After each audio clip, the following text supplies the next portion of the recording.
সিরাজগঞ্জের উল্লাপাড়া উপজেলার রামকৃষ্ণপুর ইউনিয়নের নলুয়াদিঘি গ্রামের রমজান আলী হাঁস পালন করে আর্থিকভাবে স্বাবলম্বী হওয়ার স্বপ্ন দেখছেন। পেশায় একজন গ্রাম্য চিকিৎসক হলেও তিনি এখন সময় দিচ্ছেন হাঁসের খামারে। চলতি বছরে তিনি প্রথমবারের মতো শখের বশে হাঁস পালন শুরু করেন।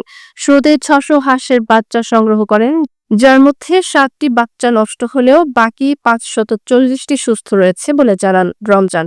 তিনি বলেন, দিনের বেশিরভাগ সময় হাঁসগুলোকে এলাকার নিচু কাদামাটি যুক্ত পতিত মাঠ, বিল ও ঝিলগুলোতে চড়িয়ে বেড়াই।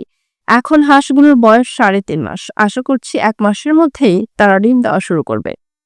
রমজান আলী আরও জানান, তিনি নিজস্ব পুকুর ছাড়াও লিজ নেওয়া পুকুরে মাছ চাষ করে থাকেন। হাঁস পালনের এই উদ্যোগ তার জন্য যেমন একটি নতুন অভিজ্ঞতা, তেমনি ভবিষ্যতের জন্য আর্থিক নিরাপত্তারও একটি পথ।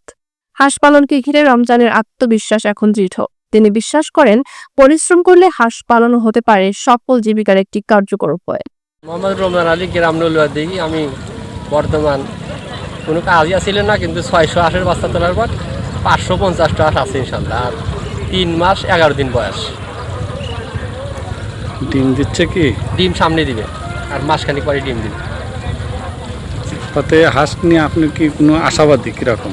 আশাবাদী ইনশাল্লাহ, জানেন যে লাখ দেড় টাকা হয়ে যাবো আর ১ মাস পারলেই পারে ইনশাল্লাহ। মোহাম্মদ রমজান আলী, গ্রাম নলুয়াদিঘি। আমার এই মুহূর্তে কোনো কাজ ছিল না, কিন্তু হাঁসের বাচ্চা ৬০০ তোলার পর ৫৪০টা হাঁস আছে, আর ৬০টি বাচ্চা কাটছে। ৩ মাস ১১ দিন বয়স, আর মাসখানিক পরে ইনশাল্লাহ ডিম দিবে ইনশাল্লাহ।